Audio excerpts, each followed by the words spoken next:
Hey,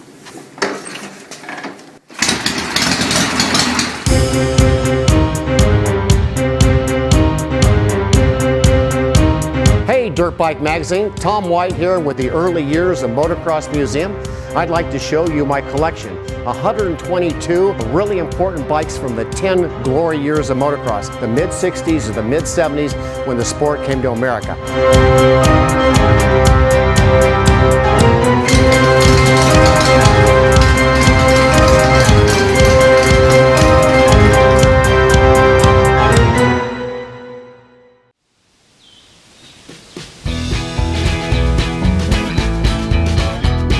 Well, today I'm here with my buddy Ron Lawson, editor of Dirtbike Magazine, and he's got some questions about my Hallman TT500. It's beautiful, isn't it, Ron? Oh, it's awesome looking motorcycle here, and what would you like to know? Well, this was a kit bike. No one actually produced this ready to go. You had to build it yourself, right? That's right. Well, in 1976, Yamaha, and there was really a lot of fanfare, introduced this new motorcycle, a TT500.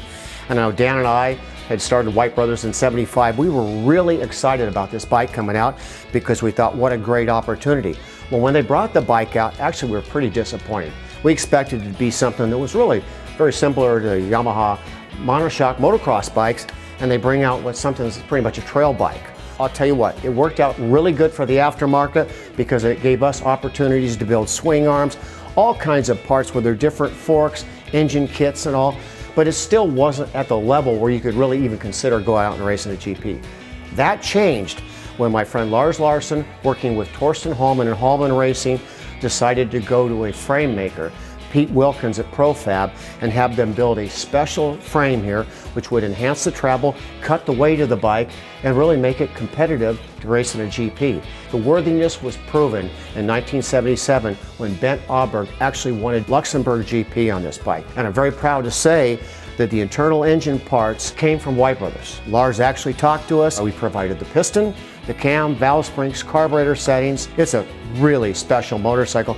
And if you look at the great four-strokes that we're racing these days, this came from an era when nobody raced four-strokes. It kind of led, I think, really led into now we're all on four-strokes. So at that time, four-strokes weren't even considered for GP racing at any level, right? Not at all. They were trail bikes. The four-strokes had, by 1965, in GP racing, four-strokes were completely out. And we never thought we were going to go back to four-strokes. But there's still, obviously, the power characteristics was something that even the motocross guys, they wanted to have that smooth, tractable power characteristics. The goal all along was to find the right power plant that made competitive horsepower against the two-strokes, but they had to get the weight down, and they had to have the handling that the two-strokes had.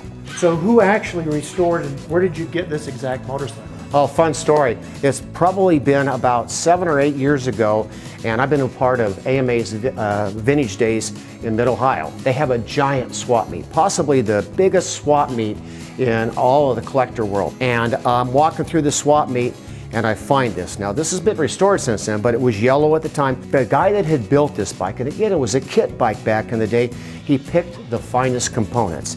He picked the Simon's forks, which at the time arguably were the best forks out there.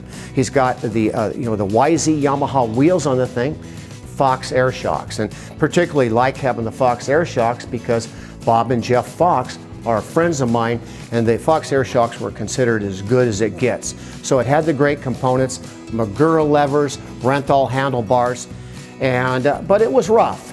Auberg raced them in Europe with this kind of a paint scheme. And because they were kit bikes made in America, and there was probably maybe 150, it's kind of arguable how many, but you could build it the way you wanted to build it. So I took artist's liberty and I built this bike just the way I wanted it. I love the bike, and people that come in here, a lot of them say, this is their favorite bike, and it's beautiful. It was restored by Vintage Iron, and the inside is as fresh and good as the outside. There's no gas in the tank, but I can guarantee you, put a little gas in that thing, we'll have that thing run in 30 seconds. I want to say with the TT500, the XT was the dual sport version, and they came out with an SR500 that actually was reintroduced in Japan in 1994, and we sold 1,000 pipes that year just in Japan.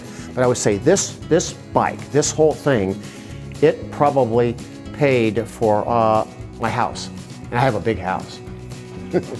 Well, Tom, thanks a lot. This is a really, really beautiful bike, and I really appreciate the opportunity to hear about it. Hope we get to see some more. Well, Ron, I've got 122 bikes in here, and I would be more than excited to tell you stories about the other bikes in here.